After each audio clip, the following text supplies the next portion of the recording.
नमस्कार, जय हिंद। मैं गोपाल कुमार आप लोग का स्वागत करता हूं मेरे YouTube चैनल जीके क्लासेस पे। तो आज का तारीख है 5 दिसंबर 2021 और आज दिन है रविवार। तो शुरू करते हैं आज का क्लास। आज का जो है 5 दिसंबर को विश्व मृदा दिवस यानी कि वर्ल्ड सॉइल डे के रूप में आज के दिन को सेलिब्रेट करते हैं। ये यूनाइटेड नेशन जनरल असेंबली यानी UNGA के द्वारा 2013 में घोषणा किया गया था, एक प्रस्ताव पारित किया गया था। उसके बाद से यानी 2013 के बाद से हर साल 5 दिसंबर को वर्ल्ड सॉइल डे के रूप में मनाया जाता है, ताकि लोगों में सॉइल के प्रति, मृदा के प्रति जागरूकता को बढ़ाई जाए। और आज 5 दिसंबर को ही अंतर्राष्ट्रीय स्वयं सेवक दिवस यानी इंटरनेशनल वॉलेंटियर डे के रूप में मनाया जाता है। इसका जो UNGA के द्वारा ही इसका भी एक संकल्पना के द्वारा ये भी पारित किया गया था। ये पारित किया गया था 1985 में, और 1985 से ही आज हर साल 5 दिसंबर को इंटरनेशनल वॉलेंटियर डे के रूप में भी मनाया जाता है। तो आज का पहला क्वेश्चन है कि राष्ट्रीय संपत्ति निर्माण कंपनी NARCL यानी इसका फुल फॉर्म अगर देखें तो national assets reconstruction company limited के अध्यक्ष के रूप में किनकी नियुक्ति की गई है? प्रदीप शाह, संबित पात्रा, पराग अग्रवाल या गीता गोपीनाथ। तो इसका जो सही आंसर है वो प्रदीप शाह। हाल ही में अभी ये NARCL यानी national assets restructuring company limited के चेयरमैन के रूप में इनकी नियुक्ति हुई है। संबित पात्रा को कल ही ITDC यानी इंडियन टूरिज्म डेवलपमेंट कॉरपोरेशन के चेयरमैन के रूप में नियुक्त किया गया है। पराग अग्रवाल को अभी हाल ही में ट्विटर के चेयरमैन CEO के रूप में नियुक्त किया गया है। ट्विटर के इसके पहले ये CTO थे यानी चीफ टेक्नोलॉजिकल ऑफिसर थे। अभी इनका प्रमोशन हुआ है। प्रमोशन के बाद ये ट्विटर के CEO यानी मुखिया बन गए हैं, भारत के रहने वाले हैं।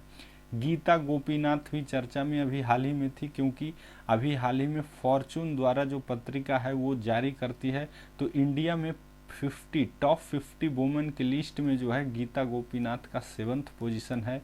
वर्तमान में ये IMF में कार्यरत हैं। IMF की चीफ इकोनॉमिस्ट हैं ये भी। इनको भी अभी हाल ही में प्रमोशन मिला है। यानी Geeta Gopinath international monetary fund की पहली डिप्यूटी DMD यानी डिप्यूटी मैनेजिंग डायरेक्टर के रूप में नियुक्त किया गया है। ये IMF इतिहास में पहला बार हुआ है कि जो टॉप 2 पोस्ट है वो किसी महिला के अंदर है। दोनों पोस्ट पे महिला काबिज हैं। DMD यानी deputy managing director Geeta Gopinath, और IMF की जो अभी मैनेजिंग डायरेक्टर हैं वह है क्रिस्टीना जॉर्जिएवा। तो इस क्वेश्चन से इतनी जानकारी मिली। बढ़ते हैं, ये थोड़ा इसके बारे में जानकारी ले लेते हैं। ये क्या है असेट्स रिस्ट्रक्चरिंग कंपनी लिमिटेड? तो इसका जो प्रावधान है 2021 के बजट प्रस्तुत करने के दौरान फाइनेंस मिनिस्टर निर्मला सीतारमन में इस कंपनी का प्रोविजन दिया था, और इसके साथ ही बजट में इसके लिए 30,600 करोड़ रुपया का भी प्रावधान किया था। ये है क्या? तो आप लोग नाम सुने होंगे कि बैड बैंक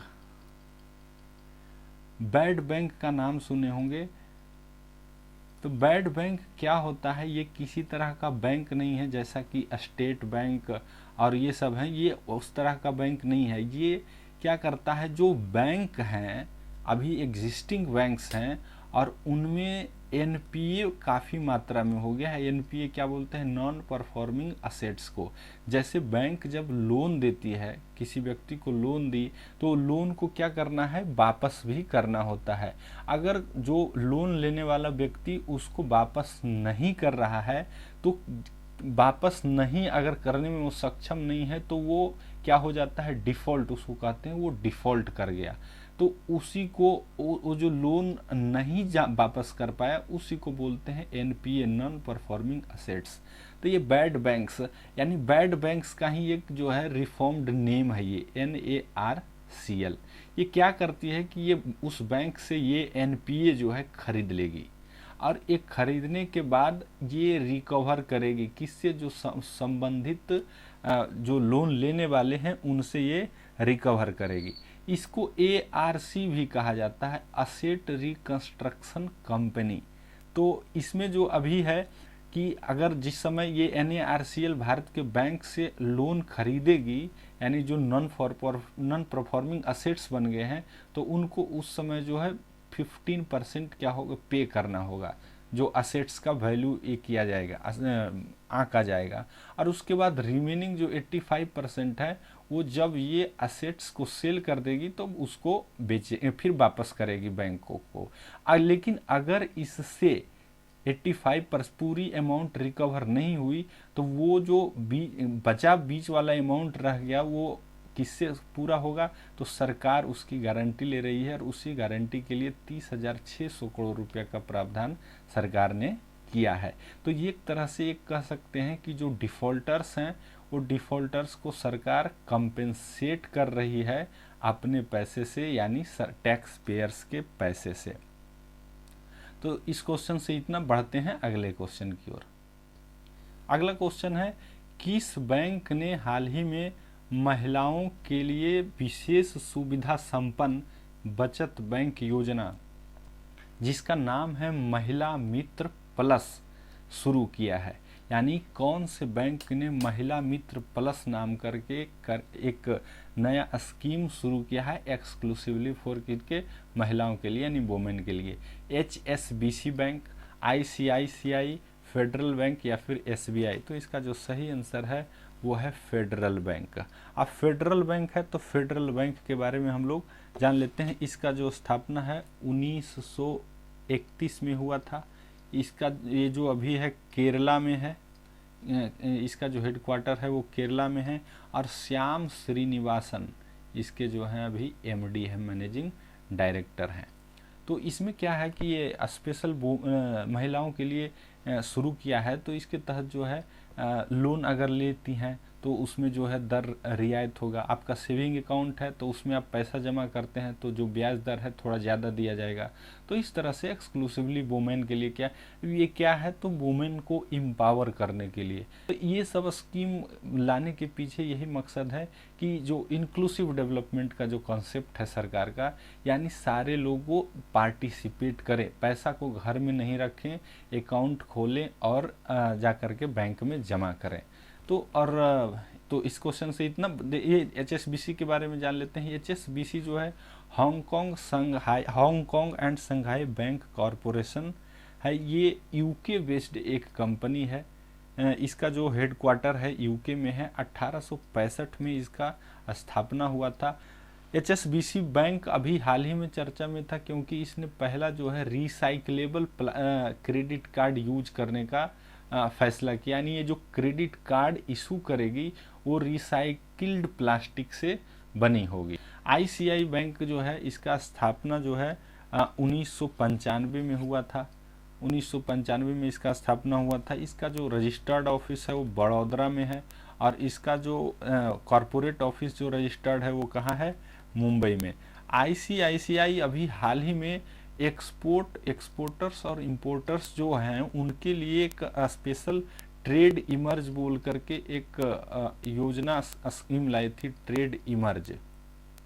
इसके तहत क्या था कि जो एक्सपोर्ट और इंपोर्ट में काम कर रहे हैं उनको हैजल फ्री ट्रांजैक्शन में मदद मिलेगी। इसी के लिए ICICI लाई थी। ICICI के अभी जो चेयरमैन है वो गिरीश चंद्र चतुर्वेदी हैं। SBI के बारे में जान लेते हैं। तो इसका स्थापना 1955 में हुआ था। भारत सरकार के यानी पब्लिक सेक्टर बैंक में ये सबसे बड़ी बैंक अभी है। इससे पहले यानी 1955 से पहले इसको इंपीरियल बैंक ऑफ इंडिया के नाम से जाना जाता था। ये मार्केट कैप का 23% कवर करता है। दिनेश कुमार खार जो हैं इसके अभी वर्तमान में मुखिया हैं। तो अगला क्वेश्चन है, किस बैंक ने स्कूली शिक्षा की गुणवत्ता में सुधार के लिए भारत सरकार को $500 मिलियन ऋण की मंजूरी दी है? WB यानी world bank, ADB Asian development bank, IMF या फिर RBI? तो इसका जो सही आंसर है ADB यानी एशियन डेवलपमेंट बैंक। अब ADB है तो ADB की मुख्यालय कहाँ है, मनीला में है। और मनीला कहाँ है, तो ये फिलीपींस की राजधानी है। फिलीपींस देखिएगा तो जो पैसिफिक ओशन है उसमें एक द्वीप है, उसी पे ये फिलीपींस बसा हुआ है। इसका हेडक्वार्टर और यहाँ के जो अभी एडीबी के मुखिया हैं यानी प्रेसिडेंट हैं वो मात्सुगा अस्कावा हैं।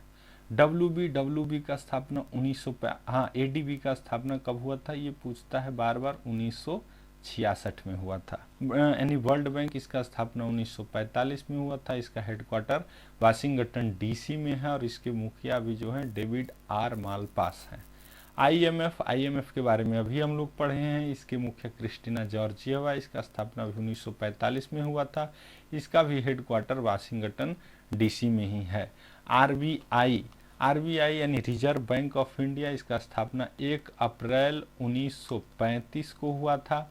वर्तमान में इसके जो गवर्नर हैं वो शक्तिकांत दास हैं। बढ़ते हैं अगले क्वेश्चन में। तो अगला क्वेश्चन है ओईसीडी यानी organisation of economic cooperation and development ने वित्त वर्ष 2022 के लिए भारत की विकास दर के पूर्वानुमान को संशोधित करके कितना किया है? 9.4%, 9.7, 8.1 और 5%। देखिए ये सब रेटिंग एजेंसी तो नहीं है, ये एक ऑर्गेनाइजेशन है जिसके 35 अभी जो वर्तमान में इसके 35 मेंबर हैं ओईसीडी के। तो इसने जो है भारत के ग्रोथ रेट यानी जीडीपी के बारे में जो फोरकास्ट करते हैं फाइनेंशियल ईयर 2020 के लिए, उसको ये रिवाइज किया है। वो क्या है? तो 9.4, 9.7, 8.1 या 5। तो इसका सही आंसर 9.4 यानी ये क्या क्या रिवाइज करके घटा दिया है। पहले इसका जो था 9.7 था, अभी 9.4 है। बहुत सारे एग्जामिनेशंस में जो रेटिंग एजेंसीज का या फिर जो इम्पोर्टेंट ऑर्गेनाइजेशंस हैं वर्ल्ड के, उसके फॉरकास्ट के बारे में पूछता है। तो इसको आप ध्यान में रख सकते हैं, इसको ध्यान में रखना चाहिए।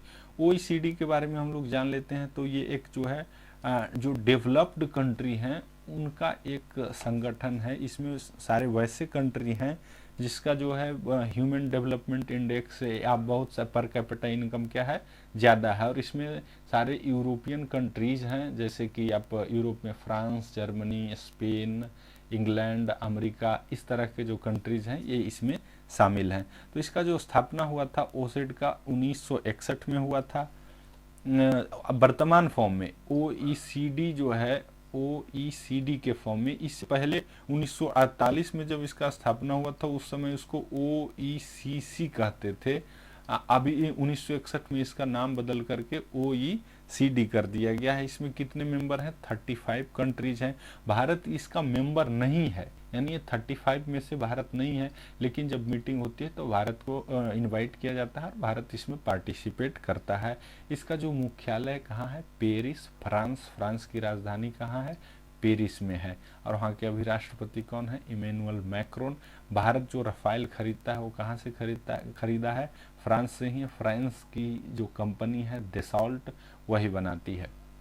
8.1 जो है वो 2023 के लिए इसी का फोरकास्टिंग है, ओईसीडी का फोरकास्टिंग है। किसके लिए? भारत के लिए। और 5% 2024 की ओर। तो अगला क्वेश्चन है असम के सर्वोच्च नागरिक पुरस्कार असम वैभव से किसे सम्मानित किया गया है? देखिए ये सम्मान अभी दिया नहीं गया है, ये बाद में दिया जाएगा। 24 जनवरी 2022 को दिया जाएगा, लेकिन इसकी घोषणा कर दी गई है असम के मुख्यमंत्री के द्वारा।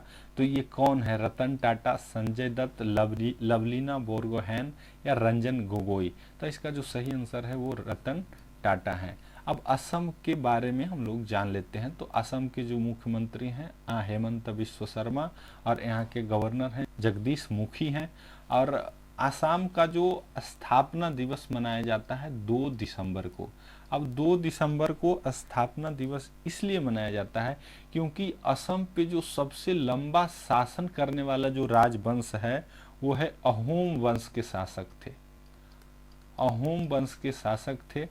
आप हिस्ट्री में जानते होंगे अहोम आंदोलन भी हुआ था। तो इसी के जो संस्थापक थे स्वर्गदेव चाओलुंग, अहोम वंश के संस्थापक थे।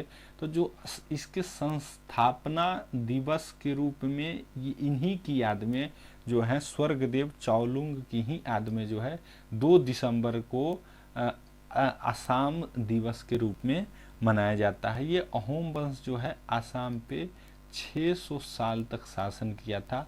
सबसे जो लास्ट में 1671 ईस्वी में जो है औरंगजेब जब भारत का मुगल शासक था, तो औरंगजेब द्वारा सबसे लास्ट प्रयास जो किया गया अपने एम्पायर को एक्सपेंड करने के लिए, तो वो अहोम जो राजा थे उनके ही खिलाफ किया गया था। और इस खिलाफ 1671 में एक युद्ध आता है जिसको बैटल ऑफ सराय घाट कहा जाता है।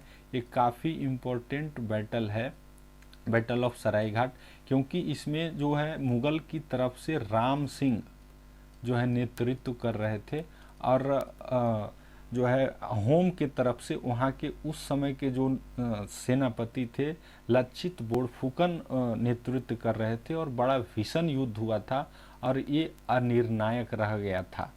तो ये जो है काफ़ी important exam point of view से बैटल ऑफ सरायघाट काफ़ी इम्पोर्टेंट है। उसके अलावा जो आसाम के बारे में हम लोग जान लेते हैं, तो आसाम में जो कामाख्या मंदिर है, आसाम में जो है भारत का नहीं पूरे वर्ल्ड का जो सबसे बड़ा जो नदी द्वीप है जिसका नाम माजुली है वही है। काजीरंगा जी जहाँ की एक सींग वाला गेंडा पाया जाता है आसाम में ही है।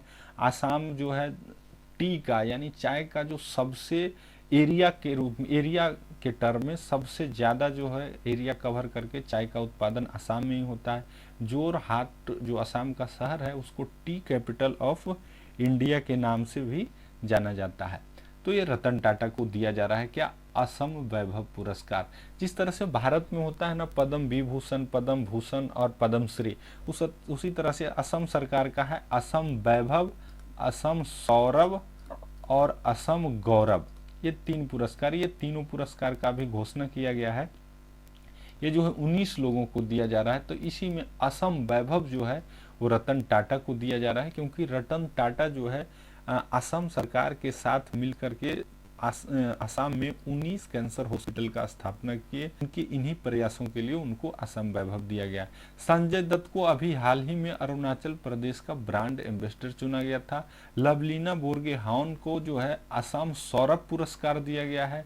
ये जो है अभी हाल ही में संपन्न टोक्यो ओलंपिक में जो है ब्रोंज मेडल जीते थे। ये एक बॉक्सर हैं, खेलते हैं। रंजन गोगोई आसाम से ही आते हैं, भारत के जो है ये एक्स चीफ जस्टिस रह चुके हैं। अगला क्वेश्चन देखते हैं। तो अगला क्वेश्चन है पाइका विद्रोह का नेतृत्व किसने किया था। जगबंधु विद्याधर, करम शाह और टीपू शाह, मदारी पासी या फिर सरदार पटेल। तो इसका जो सही आंसर है वो है जगबंधु विद्याधर। जगबंधु विद्याधर जो है इस पाइका विद्रोह का नेतृत्व किए थे। पाइका क्या था, एक समुदाय था जिसने 1917 में 1817 में ही ये अंग्रेजों की दमनकारी नीति के खिलाफ विद्रोह किया था। उनके जो टैक्स पॉलिसी थे, अत्यधिक टैक्स जो एक्सट्रैक्ट करते थे उनके खिलाफ। और ये जो रिवेलियन था ये आर्म्ड रिवेलियन था, आर्म्ड रिवेलियन था। देखिए सबसे पहला जो है आर्म्ड रिवेलियन माना जाता है अंग्रेजों के खिलाफ जो हुआ था वो 1857 में, जिसको सेपॉय म्यूटनी भी कहा जाता है, सैनिक विद्रोह के नाम से भी इसको जाना जाता है। तो पाइका विद्रोह भी हाल ही में चर्चा इसलिए है इसका क्योंकि 2017 में जो असम के मुख्यमंत्री हैं अभी नवीन पटनायक जी, इन्होंने सेंट्रल गवर्नमेंट को रिक्वेस्ट किया था कि पाइका विद्रोह को भारत का प्रथम स्वतंत्रता संग्राम का दर्जा दिया जाए, क्योंकि ये जो है भारत का पहला आर्म्ड रिवेलियन था। तो सरकार ने इसको मानने से इनकार कर दिया है। हाँ, सरकार ये जरूर माना है कि पाइका विद्रोह को जो है NCERT का जो करिकुलम है उसमें इसको डाला जाएगा और बच्चों को पढ़ाया जाएगा। तो इसलिए अभी हाल ही में चर्चा में था पार्लियामेंट सेशन के दौरान, इसलिए पाइका विद्रोह का क्वेश्चन में दिया हूँ। तो ये जो कब हुआ था 1817 में हुआ था। इसके जो नेतृत्व कर रहे थे जगबंधु। करम शाह और टीपू जो हैं ये, हाँ, तो करम शाह और टीपू जो हैं ये एक जो है आंदोलन हुआ था जिसका नाम है पागलपंथी। तो पागलपंथी जो विद्रोह हुआ था उसके नेतृत्व किए थे कौन? करम शाह और टीपू। मदारी पासी जो है ये एक मूवमेंट हुआ था, एका मूवमेंट। उस समय जितना ये मूवमेंट आप उसको कॉमन काउज एक ही था, अंग्रेजों का दमनकारी नीति, एक्सेसिव टैक्स। तो ये जो कहाँ हुआ था? यूपी में। यूपी का जो हरदोई और बहराइच अभी वर्तमान में प्रांत है उसी के आसपास हुआ था। कब? 1921 में। 1921 में जब इंडिया में जो है नॉन कोऑपरेशन मूवमेंट चल रहा था, उसी के पैरेलल में भी ये मूवमेंट चल रहा था, या कह सकते हैं उसी का एक पार्ट था। सरदार पटेल के द्वारा जो चलाया गया था वो 1928 में बारदोली मूवमेंट चलाया गया था। ये भी टैक्स से ही संबंधित था। टैक्स बढ़ा दिया गया था जबकि जो अनाज का उपज था वो काफ़ी कम गई थी। तो इस क्वेश्चन से इतना पढ़ते हैं हम लोग अगले क्वेश्चन की ओर। अगला क्वेश्चन है, हाल ही में किस देश ने फ्रांस के साथ 80 यानी 80 राफेल युद्धक विमानों के लिए 14 बिलियन यूरो के समझौते पर हस्ताक्षर किया है? कतर, ऑस्ट्रेलिया, संयुक्त अरब अमीरात या फिर सऊदी अरेबिया? तो इसका जो सही आंसर है वो है कतर। तो ये देखिए मैप में ये है कतर। अगर जूम थोड़ा करें और ज़्यादा तो ये कतर है, ये बहरीन, ये संयुक्त अरब अमीरात।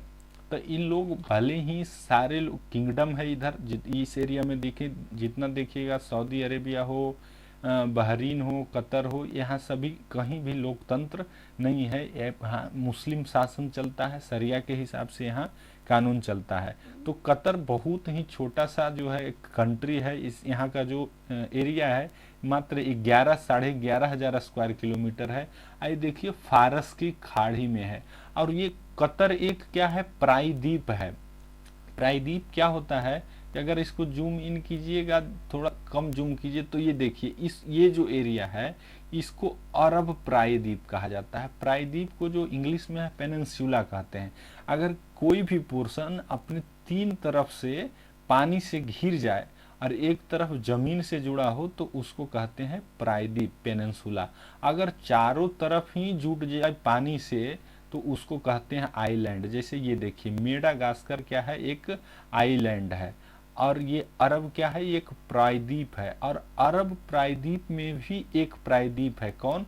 कतर। क्योंकि कतर का भी देखिए तो ये एक तरफ से ही जुड़ा हुआ है और बाकी 3 तरफ से जो फारस की खाड़ी से इसकी सीमा लगती है।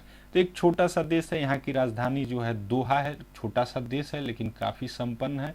इस इलाके में जितने भी कंट्रीज हैं इनकी संपन्नता का एक ही कारण है कि यहाँ अत्यधिक मात्रा में जो है क्रूड ऑयल होना, गैस होना सब ज़्यादा मात्रा में है। और चूंकि इन लोगों उस ऑयल की, क्रूड ऑयल की सारे लोगों को ज़रूरत है, वर्ल्ड के सभी लोगों को, तो ये लोग यहाँ से क्या एक्सपोर्ट करते हैं और उसी से इन लोगों का इनकम है। इस एरिया में ये जो एरिया है ये वीराना है, यहाँ पानी नहीं है। पानी से ज़्यादा यहाँ पेट्रोल मिलता है। लेकिन यहाँ का जो पर कैपिटा इनकम है, आमदनी बहुत ज़्यादा है। कतर का पूरे वर्ल्ड में दूसरा नंबर पे आता है per capita income. Human development index काफ़ी ज़्यादा है। लोग काफ़ी जो है ऐश की ज़िंदगी यहाँ जीते हैं। यहाँ की जो करेंसी है वो है रियाल।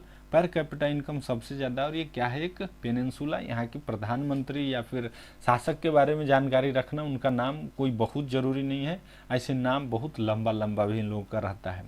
जान लेते हैं दूसरा। ये देखिए अबू धाबी के बारे में, क्योंकि जो हमारा ऑप्शन जो दिए हैं उसमें UAE के बारे में भी दिया हुआ है। UAE यानी संयुक्त अरब अमीरात। तो ये जिस तरह से आप मैप में देखिए, तो जूम इन थोड़ा कर लेते हैं।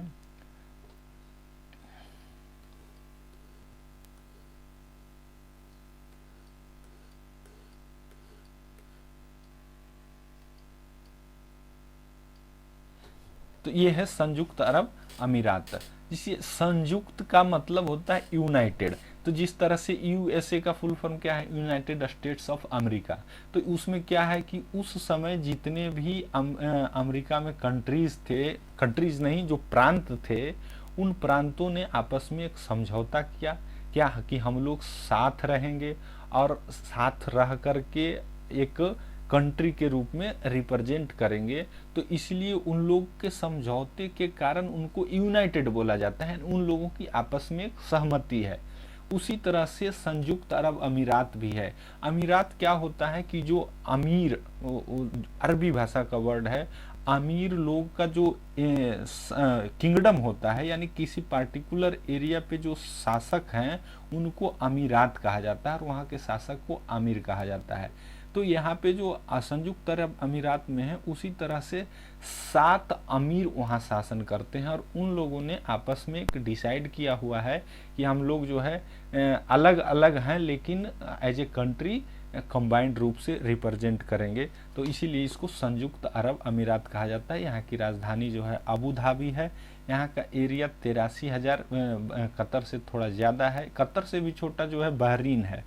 और यहाँ की करेंसी यानी संयुक्त अरब अमीरात की करेंसी जो है वो है दिरहम। तो इस क्वेश्चन से इतना। और देख लेते हैं ऑस्ट्रेलिया के बारे में। तो ऑस्ट्रेलिया अभी इसलिए चर्चा में था कि अभी जो एक बनी है डिफेंस एग्रीमेंट इन लोगों के बीच हुआ है, ऑकस, ऑस्ट्रेलिया, यूनाइटेड किंगडम और यूएस। ऑकस नाम का एक डिफेंस अलायंस अभी में हाल ही में बना है और इस डिफेंस अलायंस के तहत ऑस्ट्रेलिया को यूके और यूएस मिल करके 8 न्यूक्लियर पावर्ड सबमेरीन जो है, सबमेरीन यानी कि पनडुब्बी देने का एक एग्रीमेंट किया गया है। सऊदी अरेबिया को देखिएगा तो यहीं पे मैप में देखिए, ये है सऊदी अरेबिया।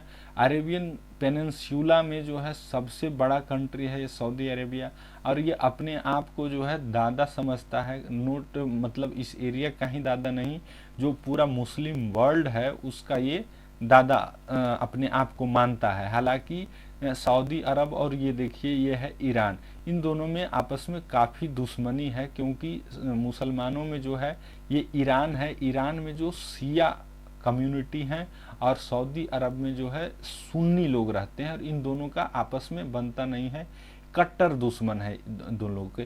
सऊदी अरब का जो डी फैक्टो रूलर अभी वर्तमान में है वो उनको शॉर्ट में MBS कहा जाता है, मोहम्मद बिन सलमान। ये जो है अभी सऊदी अरब अमेरिका का मित्र है। जब वहाँ ट्रंप थे तो अमेरिका का मित्र था।